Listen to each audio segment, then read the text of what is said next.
Right. Okay. So hello everyone. Here's Yvette, and I've got a special person today with me here, Amelia. She went Hi. she went through the Quantum Leadership Academy last year, and I kindly asked Amelia to actually share her journey with us so that you guys know if you are on the fence, you are thinking about leadership communication training for yourself or for your team, for women on your team. I just want to, I wanted you to hear Amelia's story and what were her takeaways. So, Amelia, over to you. Yeah, of course. So thank you for having me talk about this. I'm so passionate about it. So it's lovely to be able to have the opportunity to give back. So I think at the time that I read online and we'd been connected for quite a while about the Quantum Leadership Academy, I had recently just started contracting within cybersecurity and started my business and really started trying to figure out who I was as a professional. And I massively found that there was a gap between my skills in what I could deliver and then my skills of knowing who I was as a professional, as a person, as a woman in a male-dominated field. So I felt that the academy was the right place to go to be able to gain a better understanding of who I was. And I really think I did. I think it was the best opportunity for me to learn a lot more about myself, about the kind of leader that I am, but also to meet and connect with other female leaders who are wonderful. And, I'm so inspired by everything they're doing as well. So I think I really needed it. Thank you for sharing. And what would you say, Amelia, was what was your like the biggest aha moment or the biggest breakthrough that you had throughout those 10 weeks together? I think the biggest realization for me was that I was standing in my own way all the time. And that could be with small things like not working on a project that I was very passionate about because I wasn't making time for it, or maybe not putting myself up for opportunities because I was sabotaging myself.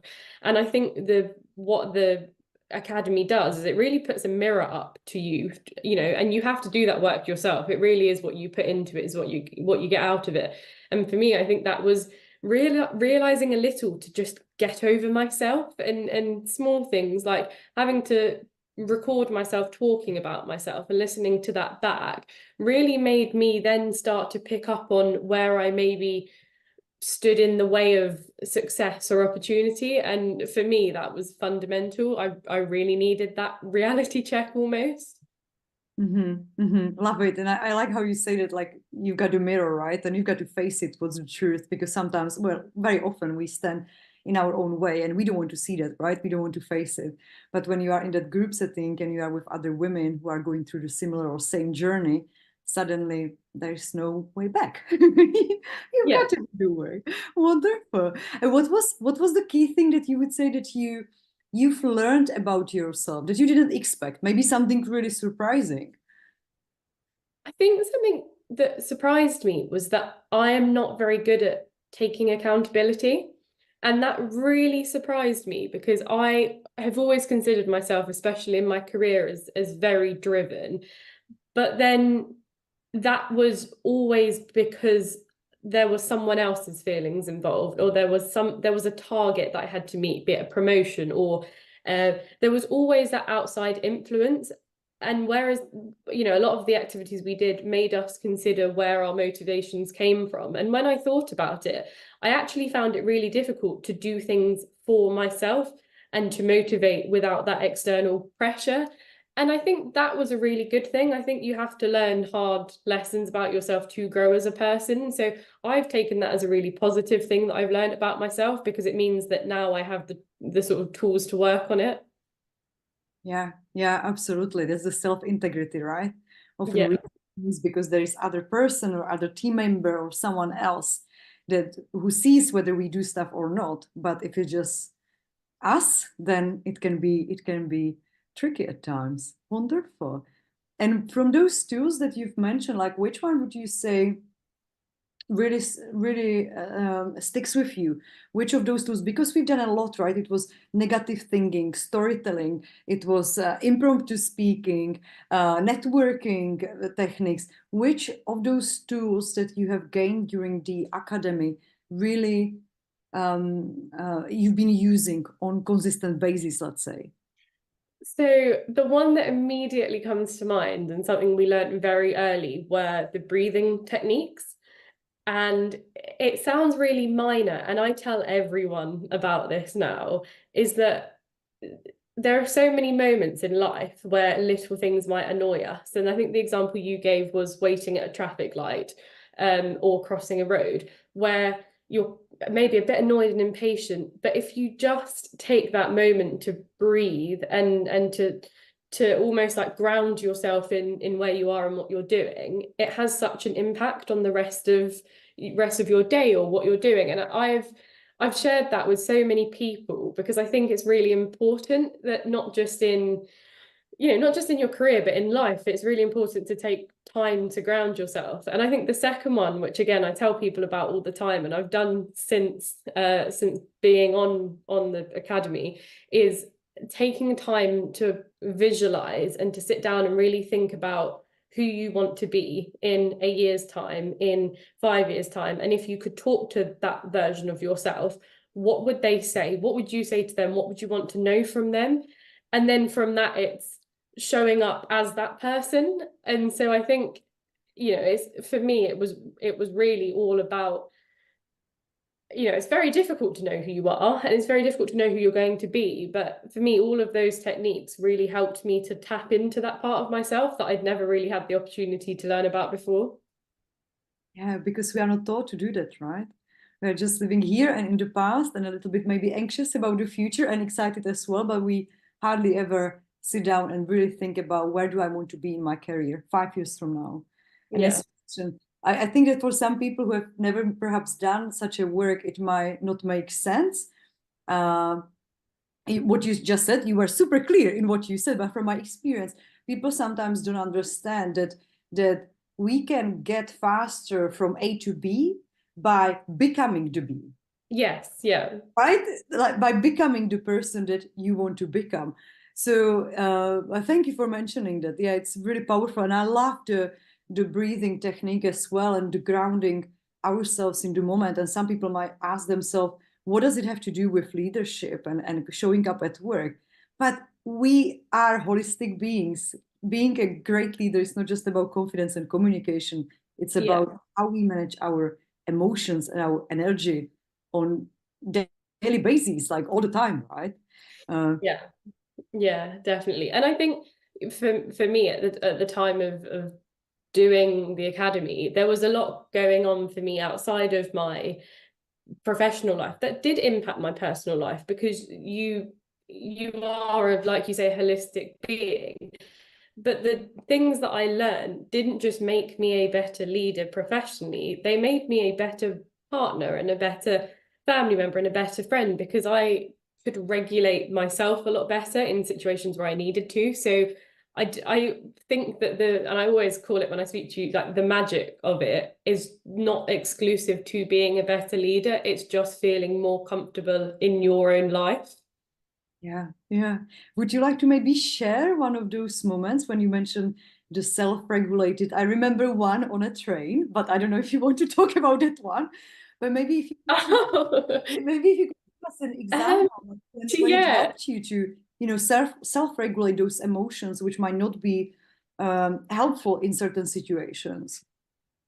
Yeah, so I live in London, and anyone that knows London will know that we've had quite a few interesting transport issues over the last few months, with strikes and delays, and the rail service generally being a bit terrible at times. But I was waiting at a very busy train station for a train that was very delayed. There were people everywhere.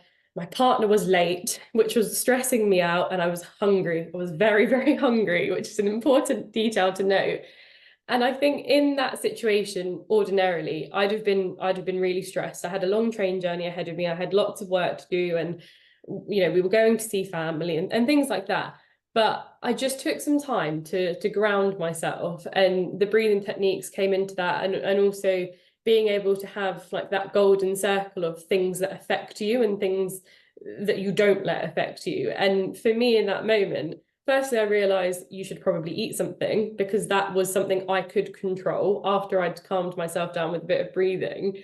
And that seems like such a small example, but when you start to apply that in your everyday life, as someone who has quite a busy or, high pressured life, the small things that really get to you start to really not affect you. And I would say the person that I am now compared to perhaps what I was like 6 months ago is quite different. I still have moments where I feel that I'm not in control and I let a lot of external factors bother me, but I feel better about how I respond to them. You obviously can't change how the world moves around you, but you can impact how you respond to that. And that's what the Academy has taught me, is the correct way to respond to that.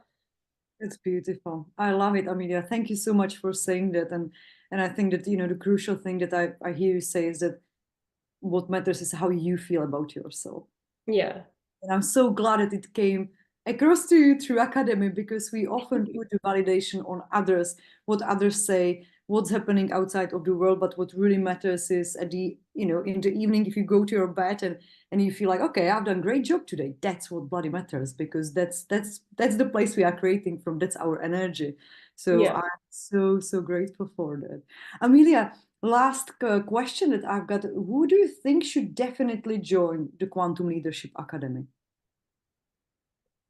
I think the obvious answer is anyone, but more specifically, I would say if there is even the smallest part of you that feels a little bit lost in who you are, then I would recommend it. And I think it is such, I don't want to say a safe space, it's a brave space. It's a place that you have to be brave, and you're very supported and very safe, but you can be there and say, I feel a bit lost. I want to learn more about myself, and I want this, or I want that. And I think for a lot of people who go through it, it's career motivated. But for me, I think personally, I just really needed to understand more about myself to be a better professional. So I would say, even if there's the smallest doubt in your mind of who you are or who you'd like to be, then it's definitely for you.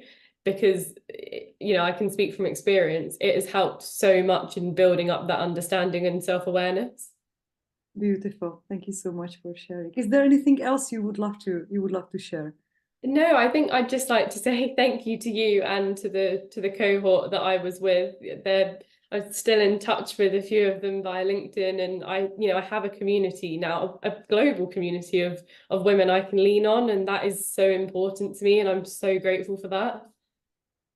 100%. Thank you so much, Amelia. I really truly enjoyed having you with us, and seeing your growth and transformation. That's been the biggest gift for me. So I'm really, really happy. And I cannot wait, as I told you before, I cannot wait to see where you're going to be, a year from now or 5 years from now. It's exciting. So Thank yeah. you. Thank you.